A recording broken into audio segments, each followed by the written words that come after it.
Karachi stock exchange पे जो हमला हुआ, क्या आपका उसमें हाथ था? नहीं साहब, आप ये जो कराची एक्सचेंज की लोग बात करते हैं ना कि ये हाथ था, मैं टीवी में काम करता हूँ, जैसे आप टीवी में काम करते हैं। तो हम जो लोग मीडिया में काम करते हैं, हम लोग अपने व्यूज देते हैं, दिल से बात करते हैं। मैंने भी दिल से बात करी। अब जय हिंद दोस्तों, मैं हूं मेजर गौरव आर्य और आप देख रहे हैं। वीडियो पसंद आया आप लाइक करिए, शेयर करिए, सब्सक्राइब करिए और बेल आइकन दबाना मत भूलिएगा। जय हिंद। जय हिंद दोस्तों। भैंस के आगे बीन बजाओ, भैंस खड़ी पगुराए। जी हाँ, पाकिस्तानी को कितना भी समझाओ पर वो समझते नहीं। हम कहेंगे आगे कुआं है, गिर जाओगे। पाकिस्तानी लोग आगे जाएंगे और कुआं में गिर जाएंगे। आज मेजर गौरव आर्या जी ने बताया है कि कैसे हमारी आर्मी और चाइनीज़ आर्मी के बीच भिड़ंत हुई, कैसे हमारा एक जवान उनके चाइनीज़ आर्मी के 3 जवानों के गर्दन पकड़कर तोड़ देता है। और आगे देखिए चाइनीज़ के साथ किसका किसका बॉर्डर डिस्प्यूट है। मुझे ऐसा लगता है कि कहीं ना कहीं जो प्रूफ है, जो मैंने आपके और भी प्रोग्राम देखे, तो एक फौजी थे सीनियर, वो कह रहे थे, लीगल एंगल से बता रहे थे। ऐसा सब कई लोग हैं जो कहते हैं कि जैसे फॉर एग्जांपल पाकिस्तान की टीवी शो में आया था जिसमें आपके अब्दुल बासित साहब, जो former ambassador to India, high commissioner to India रह चुके हैं, अब्दुल बासित साहब का एक क्लिप था जिसमें उन्होंने ये बोला है कि जो यहाँ पे तंजीमें हैं जो हिंदुस्तान में ऑपरेट कर रही हैं, उनको वेपन देना, उनके साथ लड़ना और उनको इनकरेज करना कि दुनिया भर के लोग आए और यहाँ पे लड़ें, ये जायज है और हमें करना चाहिए। मैं तो एक इंडिविजुअल हूं, मैं तो 20-21 साल पहले फौज फौज छोड़ दी थी मैंने 20-21 साल पहले।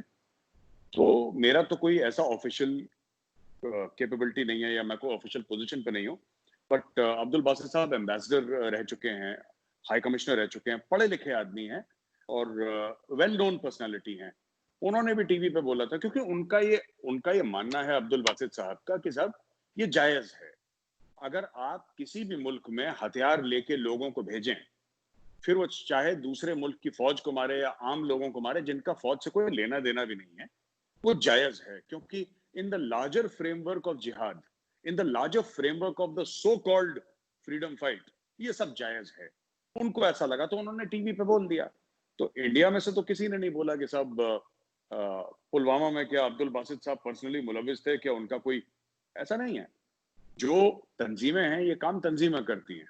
और मैं बता दूं, कराची स्टॉक एक्सचेंज में, ठीक है ना, मैं तो साफ बोल चुका हूं पहले और मेरा स्टैंड वही है। पाकिस्तान का अगर कोई बच्चा, कोई बुजुर्ग, कोई आदमी, कोई औरत, खवातीन, कोई भी हो जो कि नॉन कॉम्बैटेंट हो, अगर वो मारा जाए, so it is very very shameful, it is heinous, और ये चीज नहीं होनी चाहिए। वो कोई भी हो, वो पंजाबी मारे, बलोच मारे, पश्तून मारे, सिंधी मारे, मुहाजिर मारे, जो मार रहा है इनोसेंट को गलत मार रहा है। जो मैंने बलूचिस्तान का वीडियो दिया था जिसके ऊपर काफी दिक्कतें भी हुई थी और एफआईआर, मैंने उसमें क्या बोला था साहब, मैंने अतर साहब उसमें भी यही बात बोली थी। अगर आप किसी को देखें कि अगर कोई भी पाकिस्तानी आर्मी का ऑफिसर अपने बीवी बच्चों के साथ जा रहा है, नॉन कॉम्बैटेंट्स के साथ जा रहा है, आप उसको हाथ ना लगाएं। मैंने उस वीडियो में भी बोला था आज से बहुत पहले, आप किसी इनोसेंट को हाथ ना लगाएं, जो बेगुनाह है उसको हाथ ना लगाएं। क्योंकि अगर आपका स्ट्रगल जेन्युइन है, अगर आप मानते हैं कि जो हम जद्दोजहद कर रहे हैं वो आजादी के लिए, कोई भी कर रहा हो वो, अगर आप पाकिस्तानी मानते हैं कि कश्मीर में ऐसा हो रहा है या हिंदुस्तानी मानते हैं कि बलूचिस्तान में हो रहा है, वो कोई भी, जिस दिन उसने एक बेगुनाह का खून बहाया, फिर वो दाग कभी नहीं धुलते। आप नदी में रोज हाथ धो लें अपने, ना गंगा जी में हाथ धो लें, वो नहीं धुलते कभी हाथ। तो ये मेरा मानना है जी। तो फिर आप जो कराची स्टॉक एक्सचेंज पे हमला हुआ, आप उसको कंडेम करेंगे, जो सिविलियंस वहां पे मरे?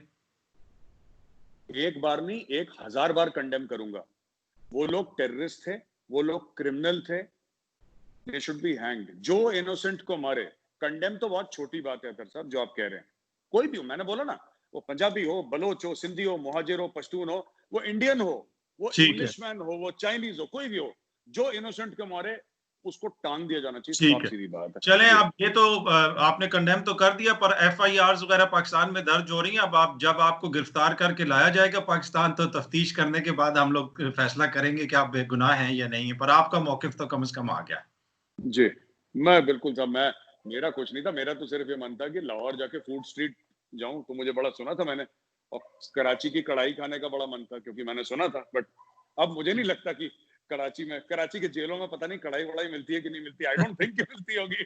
तो फिर मुश्किल ही अच्छा, होगा साहब आना। जी चलिए अब अपने अगले बात को थोड़ा सा आगे बढ़ाते हैं। काफी दिन हो गए आपसे मुलाकात नहीं हुई। जी इंतजार कर रहा था मैं भी, ऑब्वियसली आप भी बिजी थे। अब जी क्या पता आप बिजी थे या आप इंतजार कर रहे थे कि चाइना वापस चला जाए तो फिर काजमी से बात करूं। तो अब तो लग रहा है कि चाइना वापस नहीं जा रहा। आपको क्या क्या लग रहा है सर इस सारी सूरत हाल में? नहीं, देखिए, चाइना वापस जाए न जाए इससे कोई फर्क नहीं पड़ता। चाइना अपनी तरफ, हम अपनी तरफ है। चाइना आज की तारीख में जहां पे, वो चाइना की जमीन है। चाइना वहां पे बंकर बनाए, शॉपिंग मॉल बनाए, सड़कें बनाए, वो चाइना का है। ठीक है। अब मैं आपको बताता हूँ इशू क्या है। A lot of people who are commenting on it, चाहे वो इंडियंस ही क्यों ना कमेंट कर रहे हो, राइट? जो भी कमेंट कर रहे हैं लोग ना, बड़ा कह रहे हैं कि वो गए थे, उन्होंने ये बोला है, इन्होंने, कोई वहां पे गया नहीं है एक्चुअली। कोई भी गलवान गया नहीं है, कोई भी पेंगोंग सो, मतलब गया नहीं, मतलब पहले की बात नहीं कर रहा। जब से पूरा मसला शुरू हुआ है तब के बाद वहां पे कोई सिविलियन थोड़ा ना गया है, वहां पे कोई मीडिया वाला नहीं गया। ये सब अपनी लोगों की खुद की सोच है। तो जो लोग कहते हैं, तो चाइना जाए, वहां पे रहे, चाइना की मर्जी है। अपनी जमीन में जब तक चाइना है, हम कुछ नहीं कह सकते चाइना को। लेकिन एक बात मैं अतर साहब आपको बता दूं जो मुझे बहुत बुरा लगा, राइट? एज अ सोल्जर मुझे बुरा लगा, एज अ फॉर्मर सोल्जर। साहब देखिए, साफ सीधी बात है कि हमारे जो जवान वीरगति को प्राप्त हुए, हमारे 20 जवान जो थे, हमने अपने 20 जवानों को पब्लिकली ऑनर करा। हमने बात छुपाई नहीं कि हमारे जवान नहीं रहे और वो लड़ते लड़ते जिसको इंग्लिश में कहते हैं ना कि दे वर मार्टर्ड व्हाइल फाइटिंग और दे फेल व्हाइल फाइटिंग। हमने कभी इस चीज को हाइड नहीं करा, क्योंकि इंडिया में, because it is a democracy, you cannot hide. आप छुपा नहीं सकते हिंदुस्तान में, छुपते नहीं छुपती आप। मैं ये नहीं कह रहा कि किसी ने पहले भी, हमारी 70-72 साल में कितनी लड़ाई हुई है पाकिस्तान के साथ, चाइना के साथ, कि कभी किसी ने छुपाने की कोशिश करी हो ना करी हो, मैं उस बात पे नहीं कह रहा। मैं कह रहा हूं इंडिया में पॉसिबल नहीं है, ना स्टेट का ना आर्मी का कभी ऐसा इंटेंट है। लेकिन चाइना ने अपने एक बंदे को ऑनर नहीं करा। तो सुपर पावर सिर्फ पैसे से नहीं होता, पैसा बहुत इंपॉर्टेंट है। और कोई ये नहीं कह सकता कि पैसा इंपॉर्टेंट नहीं है, पैसा बहुत ज्यादा इंपॉर्टेंट है। लेकिन जब आप फौज की बात करते हैं ना, जिसको हिंदी में कहते हैं मनोबल और इंग्लिश में कहते हैं मोराल, फौजें मोराल से लड़ती हैं। मैं आपको एक वॉशिंगटन टाइम्स करके एक मैगजीन है, not Washington post, Washington times करके एक अखबार है और ऑनलाइन है। उसमें एक चाइनीज डिसिडेंट का आर्टिकल है, मैं आपको भेजूंगा, और मैंने ट्वीट भी करा था, आप देख लीजिएगा। उसने ये बोला है, उस चाइनीज ने आर्टिकल लिख के, और उसके फादर जो थे, he was member of the communist party of China. तो बड़े टॉप शॉट थे, मिनिस्टर लेवल के थे, कोई कैबिनेट के लेवल के। तो उस लड़के ने ये आर्टिकल लिखा, उनके बेटे ने, कि साहब ये पीएलए जो है, उसमें बहुत ज्यादा डेजोनेंस है अंदर, बहुत ज्यादा कोफ्त है अंदर उन लोगों को। क्योंकि कोई भी फौजी हो, इंडियन हो, पाकिस्तानी हो, ठीक है, या चाइनीज हो, या अमेरिकन हो, इंग्लिश हो, कोई भी हो, जब कोई फौजी अपने देश के लिए अपनी जान देता है, तो मुझे ऐसा लगता है कि उसको खुलेआम इज्जत देनी चाहिए। ठीक। आपको कभी छुपाना नहीं चाहिए। चाइना ने अपनी कैजुअलिटी छुपाई, चाइना ने गलत करा। मैं ये नहीं कह रहा, चलिए इंडिया कह रहा है ना 43 है, इंडिया कह रहा है 43 है, आप मत मानिए हमारी बात। आप ये बोलिए 43 ना 3 थे, ठीक। एक बंदा तो मरा होगा, उसका तो कर दो, उसको तो इज्जत दे दो। नहीं करी चाइना ने। ठीक। अच्छा सर, ये जो क्लेम करते हैं हमारे इंडियन दोस्त के चाइना के 43 मरे, कुछ इंडियन दोस्त ने तो यहां तक कह दिया कि 200 से ज्यादा मरे। तो अब does it make sense major साहब के एक पोस्ट पे आप लोग गए हैं, आपने उनके ज्यादा बंदे मारे हैं और उनको ज्यादा नुकसान पहुंचा है, गर्दनें तोड़ दी हैं, पर वो उधर ही हैं और आप लोग वापस आ गए हैं। तो ये डज इट मेक सेंस कि अगर उनको मार पड़ी थी वो तो वापस भाग जाते ना, वो एरिया छोड़ देते, वो पोस्ट छोड़ देते, वो जिधर वो आए हुए हैं। मैं आपको बताता हूं अजहर साहब, war itself does not make sense. जो जंग है ना, जंग का अपने आप में कोई सेंस नहीं है। तो जो लोग जंग में सेंस ढूंढ रहे हैं, वो काम ही गलत कर रहे हैं, राइट? कारगिल की लड़ाई में ही पाकिस्तान का एक एक कप्तान था, कारगिल की लड़ाई में, 1999 की बात कर रहा हूं। उसका नाम था कैप्टन कर्नल शेर खान, जिसको आई थिंक आपका कोई हाईएस्ट अवार्ड है, जी, हिलाल जुर्रत कहते हैं। निशाने हैदर मिला था उनको। निशाने हैदर इज द हाईएस्ट ना, आई हाईएस्ट। थिंक। जी जी हाईएस्ट। बिल्कुल। हमारे यहाँ जैसे परमवीर चक्र होता है, एग्जैक्टली। ही गॉट निशाने हैदर, राइट? मैं आपको बताता हूँ कहानियां। ये एक इस कहानी के थ्रू बताता हूँ आपको। आपको पता है क्या हुआ था उस आपके जो कप्तान साहब थे उनकी स्टोरी क्या थी? उन कप्तान साहब की कैप्टन कर्नल शेर खान की ये स्टोरी थी कि उसने 8 सिख रेजिमेंट थी इंडिया की, जिसमें सिख हैं, सरदार हैं, और जब उन्होंने अटैक करा तो कैप्टन कर्नल शेर खान ने काउंटर अटैक करा और कैप्टन कर्नल शेर खान के सारे जवान मारे गए, लेकिन वो बंदा अकेला लड़ता रहा। He kept on fighting alone. वो अकेला लड़ता रहा और वो तब तक लड़ता रहा जब तक वो अपने मुल्क के लिए शहीद नहीं हो गया। ये आपकी फौज, पाकिस्तानी फौज का कप्तान था, और उसका जो नाम था ना, माँ बाप ने दिया था शेर खान। नाम गलत नहीं दिया था, नाम सही दिया था। वो शेर की तरह लड़ा। अब क्या हुआ कि जब वो खत्म हो गया, मर गया वो कैप्टन कर्नल शेर खान, वो नॉर्दर्न लाइट इन्फेंट्री का ऑफिसर था शायद, if I am not mistaken. जी जी। तो उसकी बॉडी लाए, और जब उसकी बॉडी वापस पाकिस्तान को दी तो एक हमारे ब्रिगेडियर एमपीएस बाजवा, जो वहां पे ब्रिगेड कमांडर थे, जिस ब्रिगेड के अंदर 8 सिख थी, जिसने वो लड़ाई लड़ी थी, ब्रिगेडियर एमपीएस बाजवा ने एक नोट लिखा, और जो आपका कैप्टन था जो शहीद हुआ था, उसका एक नोट लिखा और नोट जेब में डाला उसके, और वो नोट के साथ उसकी बॉडी पाकिस्तान को वापस दी। और उस नोट में लिखा था कि ये जो ऑफिसर है, ये बहुत बहादुरी के साथ लड़ा है, और हम इस ऑफिसर को सैल्यूट करते हैं और इस अफसर की बहादुरी की कदर करते हैं। तो हमें इंडियन आर्मी में यह सिखाया गया है कि दुश्मनी में भी शराफत होनी चाहिए। हम दुश्मन हैं, लेकिन हमारी दुश्मनी में शराफत है, और ये प्रूफ है, ये सबूत है। आप जाके इंटरनेट पे चेक करेंगे, और उसके जो फादर हैं, कैप्टन कर्नल शेर खान के फादर हैं, वो आई थिंक पठान था, वो पश्तून था, वो कहीं जी जी, उधर का। बिल्कुल बिल्कुल, खैबर पख्तूनख्वा से उनका ताल्लुक था। और ये ब्रिगेडियर एमपीएस बाजवा साहब की जो चिट्ठी वो साथ आई थी, वो बाद में मीडिया वगैरह पे भी शेयर हुई। तो ये मैं आप सेकंड करता हूँ, जो आप कह रहे हैं तो सही। वो अथर जी, देखिए ऐसा है ना कि लड़ाई है, ठीक है, एक दूसरे को जब मिलेंगे तो फौजें एक दूसरे को काटेंगी। वो फौजों का वो धर्म ही वही है, लड़ना ना, फौज तो लड़ेंगी, लेकिन दुश्मनी में शराफत बहुत इंपॉर्टेंट है। अब आपने बोला ना कि वो आगे आए पीछे आए, देखिए साहब, ऐसा है कि चीन की फौज बड़ी है, इंडियन आर्मी से वर्ल्ड की लार्जेस्ट फोर्स है चीन की, इसमें कोई डिनाई नहीं कर सकता। चीन के पास पैसा ज्यादा है, इसमें भी कोई डिनाई नहीं कर सकता, ठीक है। लेकिन हमारी भी फौज कोई छोटी फौज नहीं, और ऐसा नहीं कि हमारे पास भी पैसे कम है। और जहां तक जज्बात की बात है, जहां तक फीलिंग की बात है, ठीक है ना, ये बात हो नहीं सकती कि चीन चीन ये बोले। अब वहां पे जो गलवान में हुआ ना, जो कर्नल बाबू थे, वो काहे के लिए गए थे वहां पे? क्योंकि चीनियों ने करार साइन करा था। You must be knowing about this agreements which China has sign. चीन ने करार साइन करा आपका 93, 96, 2005, करीब टोटल 5 जो अग्रीमेंट थी चीन ने साइन करे। चीन ने बोला अरे खुद साइन करके। अब ऐसे क्या दुश्मन है, आप एक बात बताइए, जब आप अपनी जबान पे, हमारे यहाँ कहते हैं, हिंदुओं में कहावत है कि रघुकुल रीत सदा चली आई, प्राण जाई पर वचन न जाई। वचन कहते हैं जो मुंह से आप बोलते हैं। तो ये प्रभु श्री राम, जिनको हम भगवान मानते हैं, उनके बारे में कहा जाता है कि रघुकुल, क्योंकि वो क्षत्रिय थे, रघुकुल से जो कुल था उनका रघुकुल कहते हैं, जिस फैमिली से, खानदान से बिलोंग करते थे, कि रघुकुल की एक रीत चली आई है कि प्राण जाए पर वचन न। जो मैंने बोल दिया वो काम होना है, चाहे मेरी जिंदगी चली जाए, चाहे मैं मर जाऊं इसमें, पर वो काम होना है। पर चीनियों ने ये नहीं करा, उन्होंने करार तोड़ा। देखिए बात यह है कि we have the moral upper hand and we will win in this. क्योंकि आपको भी देखिए, इवन इन मुस्लिम्स, आप लोग भी यही मानते हैं, बुरे का अंत बुरा होता है। जो बुरा करेगा ना, उसका अंत बुरा होगा। चीन ने करार तोड़ा, ये बात सच है। और मैं चाहता हूं जो भी पाकिस्तानी भाई बहन इसको देख रहे हैं, वो जाके इंटरनेट पे खुद सर्च करें। मेरी बात का नहीं भरोसा करना ना करें। आप देखें पाकिस्तान किस तरीके से चाइना के साथ हमने साइन करा था, और चाइना ने उसके बावजूद वहां पे अटैक करा। उन्होंने करार तोड़ा, तो करार तोड़ा तो जवाब मिलेगा। अब फौजें वहां पे खड़ी हुई हैं, खड़े रहे।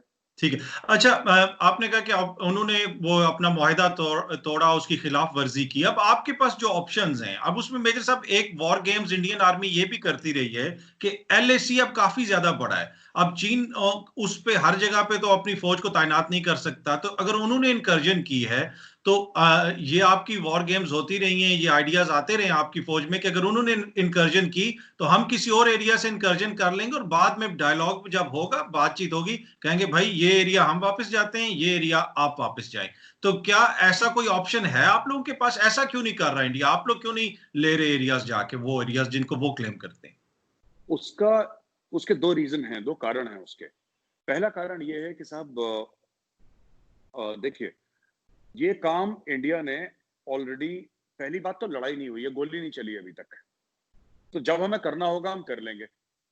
दूसरी चीज ये है कि अभी हम चाइना में तब जाएंगे जब वो इंडिया के अंदर जाएगा। वो अपनी तरफ खड़े, हम अपनी तरफ खड़े हैं, both armies are facing of.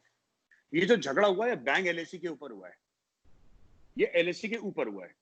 जब उन लोगों ने टेंट लगाने की कोशिश करी थी हमारे एरिया में, वो कोशिश करने ही वाले थे, हमारे लोग पहुंच गए वहां पे, टेंट उंट उनका जला दिया चीनियों का। फिर कर्नल बाबू गए उनके पास कुछ समय के बाद और ये बोला कि बॉस आप लोग इस चीज को हटाएं यहाँ से पीछे। आपने मतलब आप लोगों ने बोला था, आप लोगों ने मुआहिदा साइन करा, वहां पे झड़प हुई थी।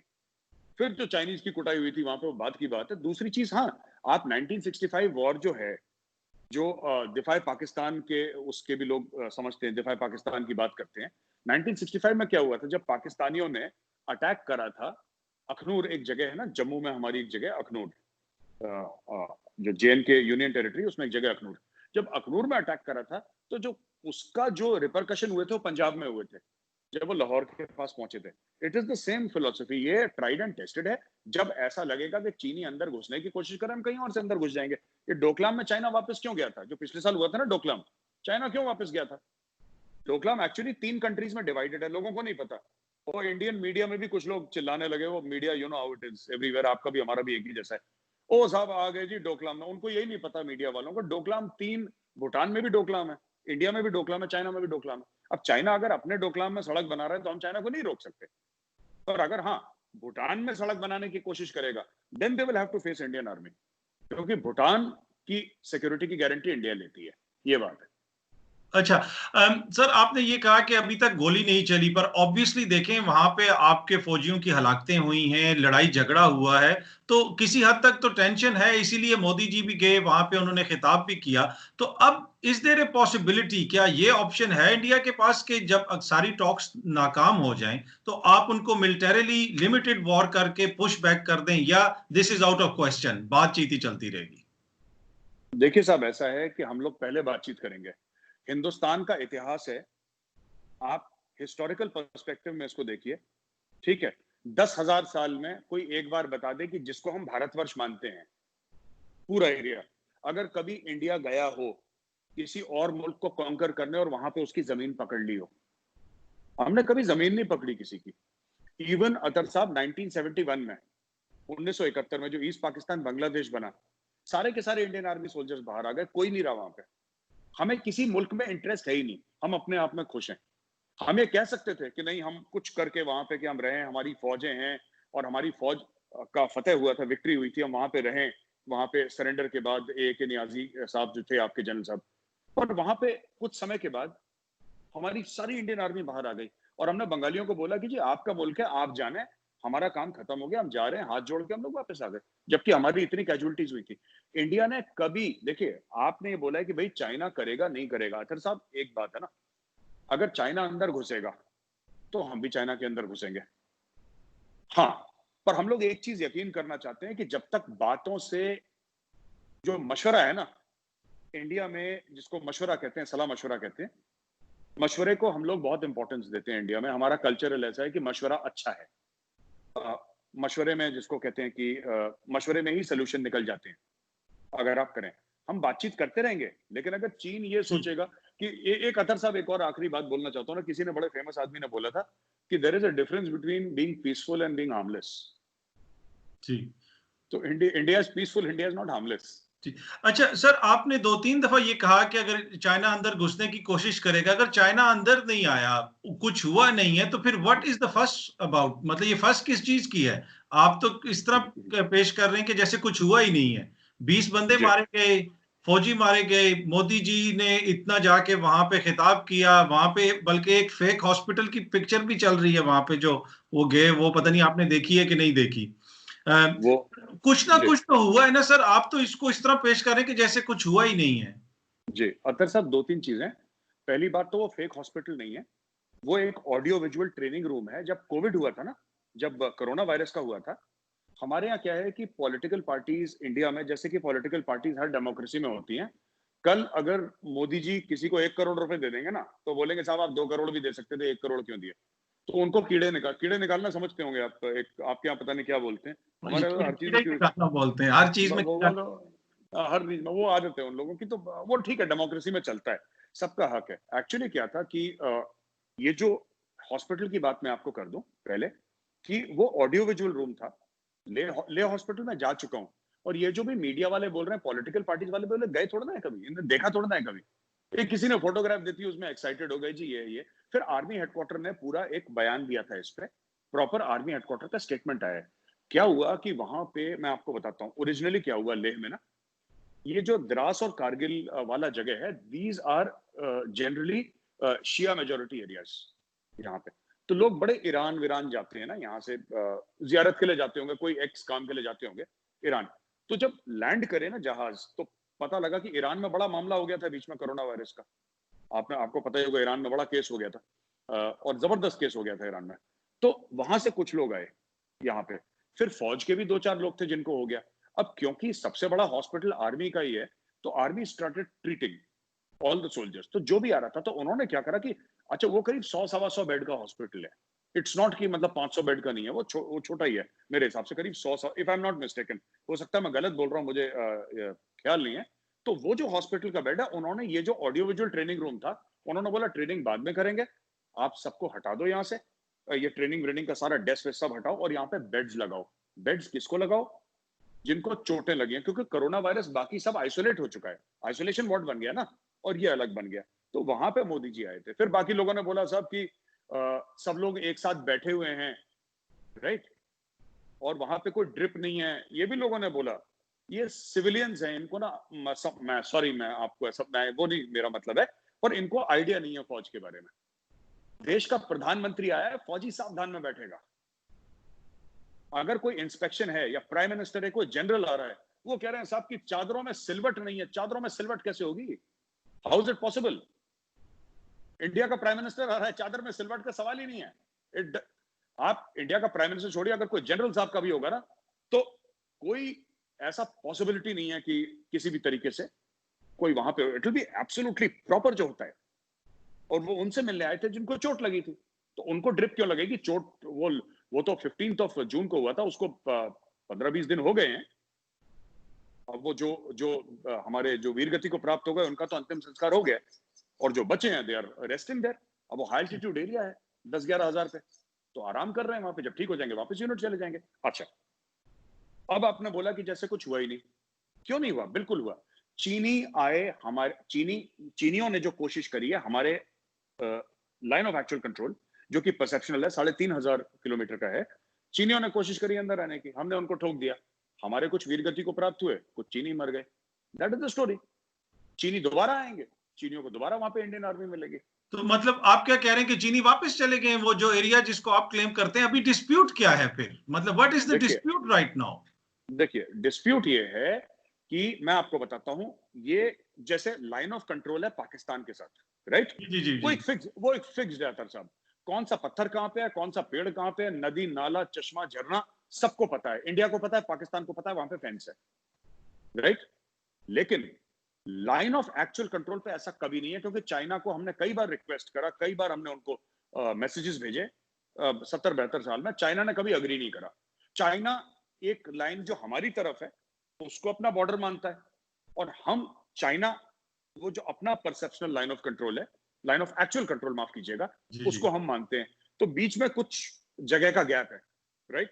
जो चाइना क्लेम करता है, हम क्लेम करते हैं। जिसको हम क्लेम करते हैं, जिसको इंडिया कहता है, राइट, कि ये हमारा, वहां पे हमारी फौजें खड़ी हैं, चाइना वहां पे अंदर घुसने की कोशिश कर रहा है, क्योंकि चाइना कहता है ये हमारी जमीन है। सर कोशिश नहीं कर रहा ना सर, वो आ गया ना उधर, अंदर हैं, वो मौजूद हैं, वहीं पे तो लड़ाई हुई और उधर ही हैं वो अभी। सर नहीं सर, ऐसा है कि ये जो गलवान रिज है ना, मैं आपको समझा देता हूँ। मुझे पता है, मुझे कैसे पता है ये मैं बता नहीं सकता, ना मैंने टीवी पे कभी बताया, लेकिन ट्रस्ट में अगर मैं कह रहा हूँ मुझे पता है। और मुझे इन सब से, जितने भी जर्नलिस्ट हैं जो हल्ला बोल रहे हैं ना टीवी के ऊपर, मुझे उनसे 10 गुना ज्यादा पता है। मैं आपको बताता हूँ, ये जो गलवान रिज है ना सर, नीचे गलवान, ये रोड है जो जाती है दौलत बे गोल्डी, ठीक है सर, ये नीचे इसके दौलत बे गोल्डी है। गलवान घाटी जो है, या गलवान रिवर जो है, 1962 में जो जंग हुई थी उसके बाद चाइना के पास है वो, 95% of Galwan river is already in Aksai chain, मतलब वो अक्साई चेन में है जो कि चाइना काबिज है, जिसके ऊपर 1962 के बाद से, राइट। ये जो है ना, जो अंदर आ गए, आप जो कह रहे हैं, जो ये गलवान रिज जो PP14 है, पेट्रोलिंग पॉइंट 14, जहां पर लड़ाई हुई थी, जो लोग बार बार कह रहे हैं ना कि आ गए, मैं उनसे पूछता हूं आपको कैसे पता अंदर आ गए? आपको कैसे पता? पर लोग कहते हैं हमें पता है आ गए। मैंने बोला आप कोई गए हो, आपके पास कोई फोटोग्राफिक एविडेंस हो? लोग कह रहे हैं साहब ये देखो टेंट दिख रहे हैं हमें। अब मैं उनसे एक चीज, मैंने एक बंदे से पूछी, अपने आप को बड़ा, मैं नाम नहीं लूंगा यहाँ पे, इंडिया का ही है वो, बहुत बड़ा तुर्रम खान ना, डिफेंस का मैं रिपोर्टर हूँ और इतने साल का एक्सपीरियंस है। कह रहा मेजर साहब ये देखिए चाइनीज टेंट। मैंने बोला ये टेंट आपको कैसे पता चाइनीज है? आप बताएं ना, आप बताएं कि कैसे चाइनीज है, आप हमें प्रूव करें चाइनीज है। भाई अगर आप कोर्ट ऑफ लॉ में जाएंगे, किसी भी वकील या जज के पास जाएंगे, वो बोलेगा प्रूव करें। आप कहते हैं ये घर मेरा है, आपसे जज कागज मांगेगा? बिल्कुल मांगेगा जज की, सही कागज दिखाएं, अपने विटनेस के सिग्नेचर दिखाएं, कुछ ये है वो है, पता नहीं क्या क्या लोग। अच्छा दूसरी चीज, एक और आखिरी बात बता दूं आपको, अतर साहब ऐसा है ना कि चाइनीज जो है वो लड़ाई के मूड से आए नहीं यहाँ पे। मैं आपको बताता हूँ, वो चाइनीज को गलतफहमी हो गई और उनके 43 मारे गए। Chinese went into a state of shock. अब मैं आपको बताता हूँ क्यों, मैं आपको प्रूफ करता हूँ। Let's not talk about emotion, let's talk about proof. सबूत की बात करते हैं। देखिए आप भी फौजी खानदान के हैं और इसमें जो भी पाकिस्तानी आर्मी ऑफिसर अगर देख रहा होगा तो वो समझा देगा आपको कि जो मैं बात कह रहा हूँ सच बात कह रहा हूं। जब भी हम लड़ाई के उससे आते हैं ना कि हमें लड़ना है, कोई फौजी टेंट में नहीं रहता, क्योंकि अगर आर्टिलरी शेलिंग होगी और वहां पे 5000 चाइनीज सोल्जर हैं और इंडिया ने यहां से बोफोर्स या फिर मल्टी बैरल रॉकेट लॉन्चर्स खोले, तो वो 5000 के 5000 जो चाइनीज है ना, उनका सालन बन जाना है 2 मिनट के अंदर। इशू ये है कि जब भी आप लड़ने के लिए आते हैं, because of artillery shelling, water shelling, आप डिग इन करते हैं, आप ट्रेंचेस बनाते हैं, आप बंकर बनाते हैं। चाइनीज जो आए हैं खुले में आए हैं, उन्होंने खुले में अपने टेंट लगाए हैं उस तरफ, गलवान घाटी के उस तरफ, जो अक्साई चेन का, क्योंकि क्यों है कि उन्होंने गलवान रिवर को ड्राई कर दिया, डाइवर्ट करके फ्लो। और गलवान रिवर को इसलिए उन्होंने डाइवर्ट कर दिया कि उनको ऐसा लगा चाइनीज को कि साहब क्योंकि सड़क तो है नहीं, क्योंकि घाटी ऐसी है ना, बिल्कुल वैली है, आप वैली पे तो गाड़ी नहीं चला सकते, आपको कहीं और चलानी। उन्होंने रिवर बेड ड्राई करके रोड बनाई और उसके ऊपर अपनी गाड़ियां दौड़ाई। हुआ ये उनके साथ कि चाइनीज के साथ कि यहाँ पे उनको मिल गया 16 बिहार, पंजाब रेजिमेंट, मीडियम और फील्ड, ये 4 यूनिट्स के कुछ कुछ लोग थे, ज्यादातर उसमें 16 बिहार के थे, जिसका कर्नल बाबू जिनका कमांडिंग ऑफिसर थे। यहां पे आप देखना चाइनीज आए, चाइनीज ने खूब सारे अपने टेंट लगाए अपने एरिया में, और वो लगाए, क्यों लगाए टेंट? चाइनीज ने इसलिए टेंट लगाया क्योंकि चाइनीज को पता था ऊपर सैटेलाइट है, उनको पता था इंडियन सैटेलाइट्स हैं, इजरायली सैटेलाइट्स हैं, अमेरिकन सैटेलाइट्स हैं, देखेंगे। This is called coercive diplomacy. आपको धक्का देने के लिए चाइनीज ने जबरदस्ती वहां पे टेंट लगाए हैं। कोई फौजी आपको बता दे कि साहब मैं जंग लड़ने जा रहा हूं, मैं टेंट में रहूंगा दुश्मन के बिल्कुल LAC के पास, और मेरा इरादा है जंग लड़ने का, तो सबसे पहले तो that CO will be sacked by the general कि तुम्हारा दिमाग खराब है। You have to dig in, first rule of war is dig in. Trench बनाओ, फॉक्स होल्स होते हैं उसके अंदर जाओ, बंकर बनाओ, ऊपर हेड का प्रोटेक्शन रखो। ऐसा उन्होंने नहीं करा क्योंकि दे वर नेवर एक्सपेक्टिंग कि यहाँ पे लड़ाई झगड़ा होगा, ना वो उस मंशा से आए हैं, ना उस इरादे से आए हैं वहां पे। ठीक, चले देखें, आए हैं, लड़ाई तो हुई है, सारा ये डिस्प्यूट चल रहा है, कुछ ना कुछ तो है, इसलिए कि मोदी जी ने भी उनको कहा है कि वो एक्सपेंशनिस्ट हैं और अब एक्सपेंशन की ये जो पॉलिसी है अब ये नहीं चल सकती आज के दौर में, तो यकीनन कुछ ना कुछ तो है। अच्छा, और शुरू में जब वो आए थे आपसे भी मेरी बात हुई और यहीं पे बात हुई, तो आपने कहा था कि फिक्र ना करें वो वापस चले जाएंगे, ये हमारे दरमियान चलता रहता है। मुझे लगता है कि सर जिस तरह आपने मिस कैलकुलेट किया उनको, आपकी जो सीनियर मिलिट्री लीडरशिप है उसने भी चाइनीज की जो इनिशियल मूवमेंट थी उसको मिस कैलकुलेट कर दिया, और लगता है ऐसे है कि चाइनीज प्रॉपर प्लानिंग से आए हैं और वो उन्होंने प्रीएम्प्ट किया है कुछ चीजों में इंडिया को, और वो ये समझ रहे थे कि शायद आप उनको इनसर्कल करने की कोशिश कर रहे हैं, तो उसकी बजाय वो आ गए। जी देखिए, इसमें 2-3 बातें हैं, मैं आपको बता दूं। मिस कैलकुलेट किसी ने नहीं करा। जो मोदी जी ने बात करी थी ना कि एक्सपेंशनिज्म नहीं चलेगी, राइट, अब देखिए उन्होंने क्या करा। नेपाल के जो KP ओली हैं, KP Sharma Oli prime minister, बड़ा चाइना चाइना कम्युनिस्ट पार्टी, उनके गांव के गांव खा गई चाइना। आपको पता है चाइनीज ने क्या करा?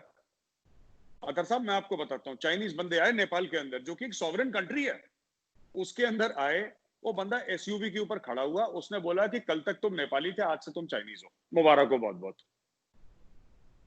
और चाइनीज ने नेपाल की, अब बताइए, केपी शर्मा ओली साहब प्राइम मिनिस्टर ऑफ नेपाल, बड़े तगड़े लीडर बन रहे थे कम्युनिस्ट पार्टी के, क्या हुआ? आपके मुल्क की जमीन ले ली हो, बड़े मैप बनाएंगे हम, लिपू लेक के इंडिया के मैप बनाएंगे, वो इंडिया के मैप बनाता रहा, चाइना ने उसकी जमीन लेके उसी का मैप खराब कर दिया।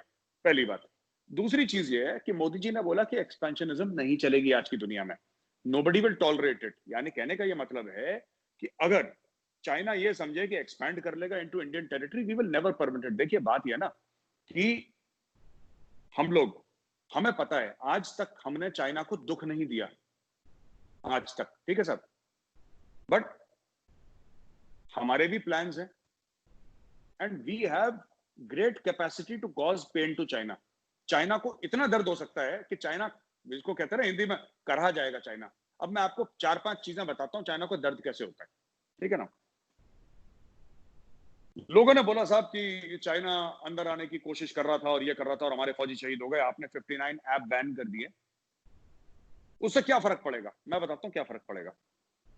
ऐप आपने बैन कर दिए, वो ऐप इंडिया में बैन करना अपने आप कोई बड़ी बात नहीं है, एक बड़ा स्टेप है गवर्नमेंट का, गवर्नमेंट अपना इंटेंट शो कराए, लेकिन क्या उस ऐप को इंडिया की वजह से इतना हार्म होगा चाइना को? नहीं। उसका असली नुकसान कहां पे होगा? क्योंकि जिसको लॉ में कहते हैं ना प्रेसिडेंस, आपने सुना होगा ये वर्ड, लीगल प्रेसिडेंस होता है। अब यूरोपियन कंट्रीज और अमेरिका को देखिए, चाइना ने कभी कुछ खुद नहीं बनाया, हजारों साल पहले चाइना ने पेपर और गन पाउडर बनाया था, उसके बाद चाइना ने कुछ नहीं बनाया। चाइना का सारा काम नकल वाला है। तो जो वीवो है चाइना का, वो ट्विटर की नकल है, राइट। चाइना कॉन्ट्रैक्ट मैन्युफैक्चरिंग करता है, कोई भी उसको ठेका दे देगा, ठेका बना के उसको वापस कर देगा। एप्पल का कोई भी सामान है, कंपनी फॉक्सकॉन है जो कि ताइवानीज कंपनी है, ओरिजिनल कंपनी एप्पल है जो कि अमेरिकन कंपनी है। चाइना क्या करता है? Contract manufacturing. कहने की मेरी बात आपसे ये है अतर साहब कि अब आपने प्रेसिडेंट सेट कर दिया, अब वो एप्स अमेरिका में बैन होंगे, वो एप्स यूरोप में बैन होंगे, दुनिया भर में बैन होंगे। दूसरी चीज मैं आपको बताता हूं, हांगकांग में जो चल रहा है, राइट, अगर चाइना ज्यादा करता है, India will give support to the freedom struggle in Hong Kong, ठीक है। तीसरी चीज, Taiwan, diplomatic recognition of Taiwan, ठीक है। चाइना एक अलहदा मुल्क है, ठीक है, ये मैं टीवी पर कह चुका हूं, अलहदा मुल्क है जिसके जो बॉर्डर हैं 14 मुल्कों से मिलते हैं, 14 मुल्कों से बॉर्डर मिलते हैं चाइना के, और उसके जो डिस्प्यूट है वो 21 मुल्कों से हैं, यानी कि 2 मुल्क छोड़ के तीसरे मुल्क से उसका डिस्प्यूट है। अभी उसने बोल दिया कि जी रशिया का व्लादिवोस्टोक भी हमारा ही है। तो ये एग्रेशन नहीं है, ये पागलपन है। और फिर पागल कुत्ते को किस तरीके से हैंडल करना है सबको आता है। देखिए ऐसा है ना कि अगर कोई सोचता है कि 130 करोड़ का मुल्क है और चीन आएगा और आंखें दिखाएगा और बोलेगा जी हम चाइनीज हैं, ये सब ऐसे नहीं होता। ये इंडिया है साहब, ये ऐसे नहीं होता। और ये वो वाला इंडिया नहीं है जो एक टाइम पे था कि जिसको कोई ना, जो वो था कि साहब हमारे पास पैसे भी नहीं है फिर भी लड़ रहे हैं और ये सब, वो नहीं है। अब पैसे भी हैं, हिम्मत भी है, चाइना आएगा फिर चाइना को सेट कर देंगे अच्छी तरीके से। सर आपने जिक्र किया एप्स वगैरह बैन की हैं, मतलब कि पाकिस्तान का जब जिक्र होता था तो सर्जिकल स्ट्राइक का जिक्र होता था, अब डिजिटल स्ट्राइक की बात हुई और उसके ऊपर काफी लोगों ने मजाक भी उड़ाया कि यार डिजिटल स्ट्राइक पर आपने, ऑब्वियसली आपका अपना नुक्ता नजर है, आपने उसको यहाँ पे बताया, लेकिन अब जो रिस्पॉन्स है सर आपकी, जो आपकी पॉलिटिकल लीडरशिप है, आपके फौजी जवान जो वहां पे मारे गए, we have all the respect for them, वो अपने मुल्क की वहां पे हिफाजत कर रहे थे और वो लड़े जिस तरह भी उनके महदूद उनके वसाइल थे, इसलिए कि ऑब्वियसली असला इस्तेमाल करने की आपकी मिलिट्री लीडरशिप ने उनको इजाजत नहीं दी और वो वहां पे मारे गए। We have all the respect for them, वो अपने मुल्क की हिफाजत कर रहे थे, अपनी सरहद की हिफाजत कर रहे थे। लेकिन जो पॉलिटिकल रिस्पॉन्स है सर, कि अभी तक कम से कम चाइना का नाम तो लेना सर, एक भी स्पीच में मोदी जी ने चाइना का नाम नहीं लिया कि तुमने मेरे बंदों को मारा है, मेरे बच्चों को मारा है और तुमने गलत किया है। ओके, अब मैं आपको इसका भी बता देता हूं। पहली चीज आपने बोला कि जी हमारे फौजी क़यादत ने हमारे सोल्जर्स को वेपन अलाउ नहीं करे। याद है मैंने आपको पहले बताया था कि हमने करार साइन करा था, तो अलाउ तो चाइना को भी नहीं है, राइट। अलाउ, अब देखिए कुछ मैप साइन हुए थे शिमला मुआहदे के तहत, जिसमें जुल्फिकार अली भुट्टो साहब थे, बेनजीर भुट्टो बहुत छोटी थी, इंदिरा गांधी थी वहां पे। जब वो मुआहदे साइन हुए थे, ये कारगिल की लड़ाई कैसे हुई? कारगिल की लड़ाई भी ऐसी हुई थी कि पाकिस्तान के साथ ये था कि अक्टूबर नवंबर में हमारे फौजी नीचे आ जाएंगे और पाकिस्तान के फौजी नीचे आ जाएंगे, राइट। और हर साल से यही होता आया था 1972 से, क्योंकि बोला बहुत ठंड है, लोग फालतू में वहां पे बैठे हैं। डीजीएमओ जो आपके डायरेक्टर जनरल मिलिट्री ऑपरेशन हमसे बात करते थे, हमारे डीजीएमओ साहब आपके डीजीएमओ से बात करते थे, राइट। 1999 में पाकिस्तान ने करार तोड़ दिया, वो जो मैप पे साइन किया था। अब मैं आपको बताता हूं, जो कह रहे हैं कि डिजिटल स्ट्राइक, ये जो डिजिटल स्ट्राइक वर्ड है ना, जो हमने सर्जिकल स्ट्राइक करी, चलिए आपने माना तो अतर साहब इसके लिए थैंक यू, वरना तो आप यही कह रहे थे कि पेड़ सर गिरा दिए, मैंने माना नहीं, मैंने कहा वो फेक चलो सर्जिकल स्ट्राइक थी, चलो कम से कम आपने कहा तो सही ना। चलो कोई बात नहीं, आप फेक कहते हो, कोई बात नहीं, आप पाकिस्तानी हो, आप अपने मुल्क का मौजूद रखें आगे, मेरे को ऑब्जेक्शन नहीं है। मैं सिर्फ ये कह रहा हूं अतर साहब कि देखिए, जो हमने सर्जिकल स्ट्राइक करी थी, बालाकोट पे स्ट्राइक करी थी, वो हमने टेररिस्ट के खिलाफ करी थी, पाकिस्तानी आर्मी के खिलाफ स्ट्राइक नहीं करी थी। पहली चीज, it was a strike against terrorism. जो भी मारे गए थे target were terrorist of Jaish e Mohammed and Lashkar e Taiba. Pakistani army के ऊपर कोई अटैक नहीं था। पहली चीज, दोनों स्ट्राइक्स, बालाकोट की बात ले लें, 2016 की सर्जिकल स्ट्राइक ले लें, let's be very clear on that fact, number 1। Number 2, जो आप बात करते हैं कि साहब आप लोगों ने वो करा वहां पे ना, क्या कहते हैं कि आपने बोला कि आपने चाइना का नाम तक नहीं लिया, राइट, मोदी जी ने। आई थिंक अगर मोदी जी लद्दाख गए हैं, नीमू गए हैं और वहां पे एक्सपेंशनिज्म के बारे में बात कर रहे हैं, अमेरिका के एयरक्राफ्ट कैरियर वहां पे हैं, आपके साउथ चाइना सीज में एयरक्राफ्ट कैरियर हैं, सब कुछ ऐसा चल रहा है, तो आई डोंट थिंक कि नाम लिया नहीं लिया इससे कोई ज्यादा फर्क पड़ता। आई एज एन इंडियन मुझे कोई दिक्कत नहीं है कि नाम लिया कि नहीं, मुझे पता है किसकी बात कर रहे हैं, मुझे पता है वो किसकी बात कर रहे हैं, चाइना को भी पता है। क्यों? वो सिर्फ इंडिया में कुछ लोग और पाकिस्तान में कुछ लोग जिनको ये हुआ कि मोदी जी ने नाम नहीं लिया। अगर मोदी जी ने नाम नहीं लिया तो अगले दिन चाइना का रिएक्शन क्यों आया कि we are not expansionist? China भी यही बोलता। देखिए, जहां पे वो बड़ी एक फेमस कवाली है नुसरत फतेह अली खान साहब की, ये आग ऐसी लगाई मजा आ गया, है ना। मोदी जी ने जो बोला, जिसको पहुंचनी थी पहुंच गई, और जो ना समझे वो अनाड़ी हैं। सिर्फ पाकिस्तान में नहीं, इंडिया में भी कुछ लोग हैं, अरे जी मोदी जी ने नाम नहीं लिया, तो क्या वो नाम नहीं लिया, जिसके लिए बोला उसको पता लग गया, उनके मिनिस्ट्री ऑफ एक्सटर्नल अफेयर्स से जवाब भी आ गया, वो बात हो गई हमारी जी। और अगर कुछ करेगा, और जो हमारे बंदे हैं, ऐसे नहीं है कि हमारे बंदे, देखिए हम में शराफत थी, जो हमारे जवान वीरगति को प्राप्त हुए, हमने एडमिट करा, हमने उनको सैल्यूट करा, हमने उनको ऑनर करा।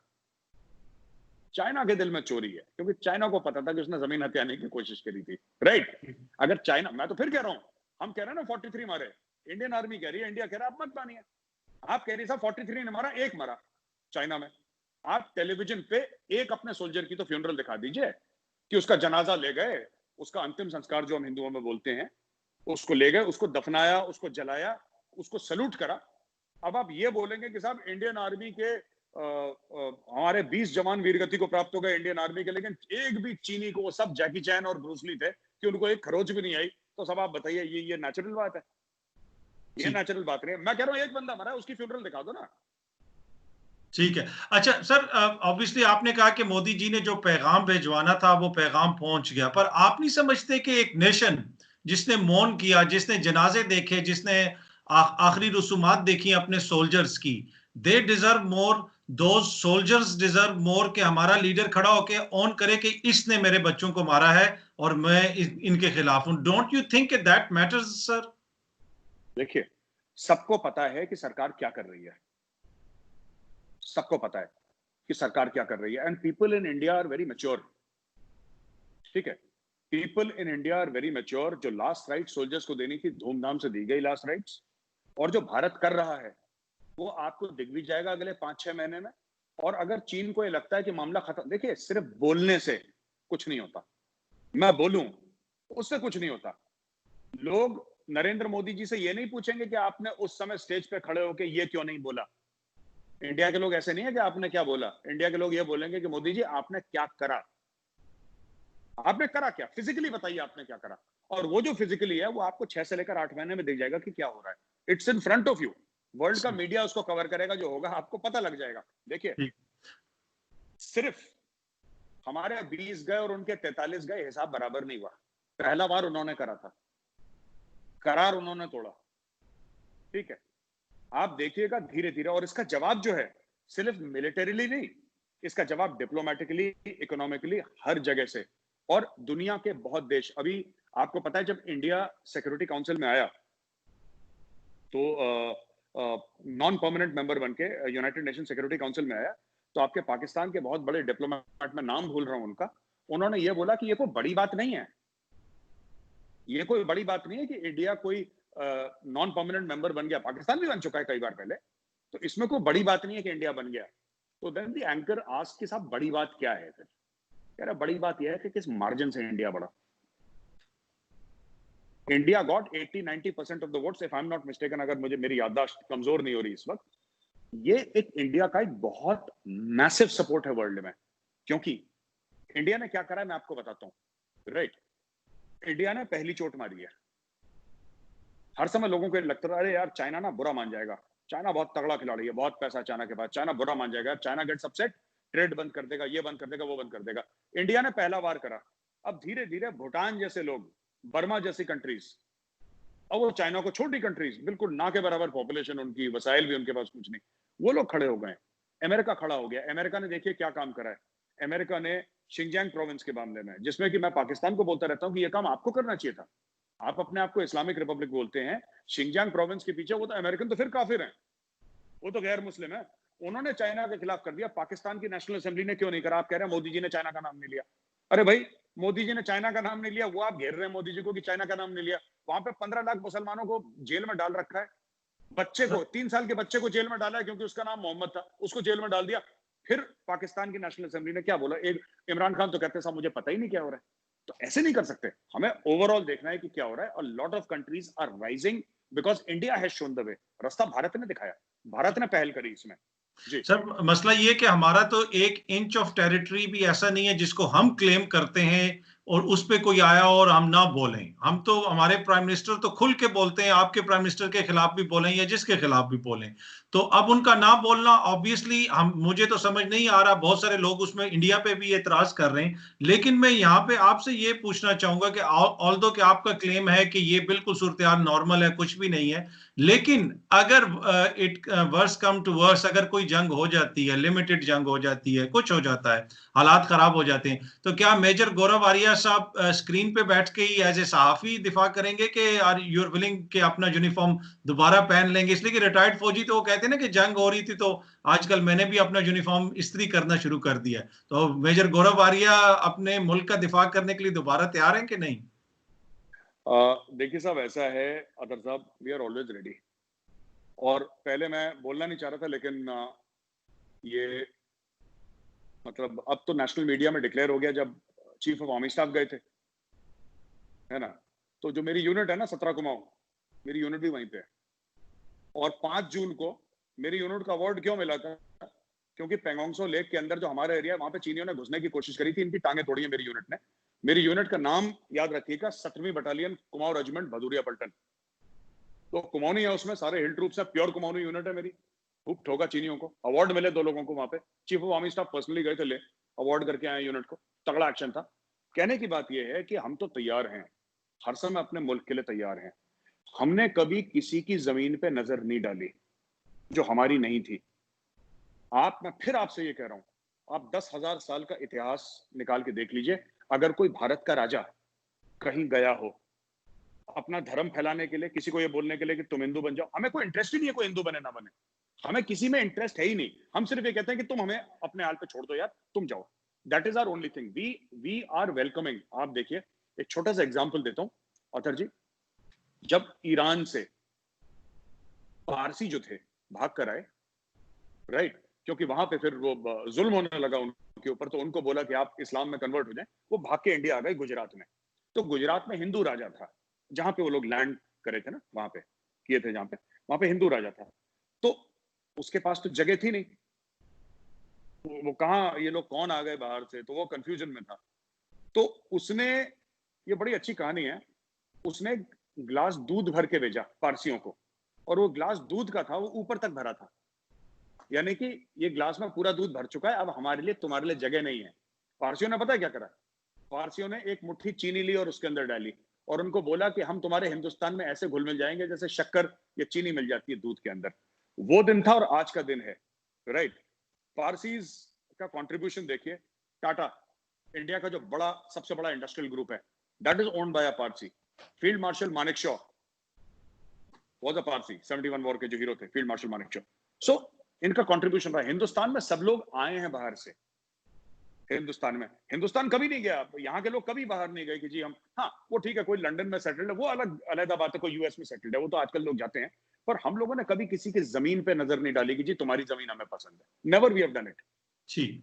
अच्छा सर, अब मैं आखिरी सेक्शन की तरफ आऊंगा, एक दो सवाल करूंगा आपसे कश्मीर के हवाले से। जी। जब आर्टिकल 370 को रिवोक किया गया तो उस वक्त कुछ लोगों ने कहा कि बड़ा अच्छा इकदाम है मोदी साहब का, खुसूसन भारत में जो उनके सपोर्टर्स हैं, लेकिन उस वक्त भी कुछ लोग ये कह रहे थे कि इससे नुकसान होगा, इससे ये महंगा भी पड़ सकता है। तो अब ये जो लद्दाख में हुआ, लद्दाख को यूनियन टेरिटरी करार दे दिया गया, कहा कि दिल्ली से इसको हम कंट्रोल करेंगे, उसकी वजह से ये सारी एपिसोड बनी। तो आप समझते हैं, यू स्टिल थिंक कि जो आर्टिकल 370 को रिवोक किया गया है, ये ठीक इकदाम था मोदी हुकूमत का?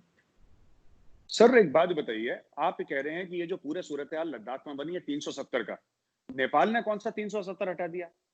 जो 21 देश हैं जिनके साथ प्रॉब्लम है, उन्होंने कौन सा 370 हटा दिया?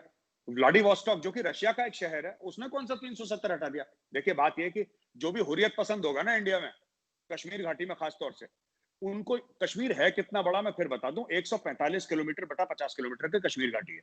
इट्स वेरी स्मॉल, छोटी सी है वो, लगभग यही है। I could be of a few kilometres and miles, माफी चाहूंगा उसके लिए, बट मोटा मोटी इतनी है। It's a very very small place.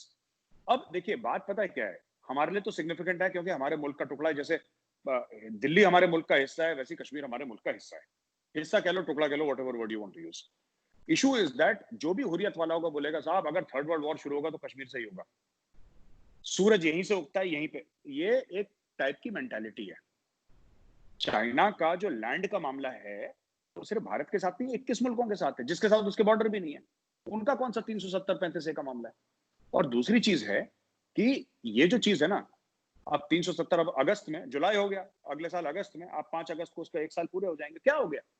और देखिए साहब, मैं ऐसे कोई बढ़के नहीं मार रहा, जिसको बोलते हैं ना पंजाबी में बढ़के मारना, मैं बड़े फ्रैंकली आपसे बात कर रहा हूँ। मतलब एज अ रिस्पॉन्सिबल पर्सन, क्या कर लेगा चाइना? क्या कर लेगा चाइना?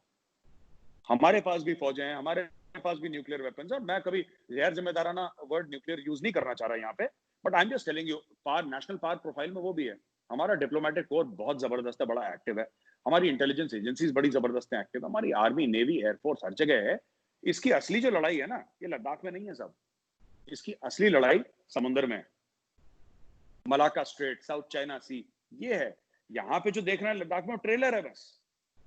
असली जो जंग है वो पहाड़ों में नहीं है साहब, असली जंग समुद्र में है। और क्या होगा जिस दिन चीन का मूड थोड़ा सा खिसका और चीन ने बोला कि साहब अब चलो हिंदुस्तान को सबक सिखाया जाए, तो उनके जितने भी वेसल्स है ना, ये फ्रिज और टीवी और ये सब भर के जो ले जाते हैं, जिससे चीन के पैसे आते हैं, टुडे, इवन टुडे, 2012-2013 में चाइना के पास डिस्ट्रॉयर आया था, लियाओलिंग, जो भी नाम उसका अजीब सा नाम है, Chinese aircraft carrier, my mistake, aircraft carrier. हमारे पास 1971 वॉर में एयरक्राफ्ट कैरियर था। We are getting a second one, we will be building more nuclear submarines, we are building more. आज की तारीख में मैं आपको बता दूं कि Indian navy is very powerful, we have the capability.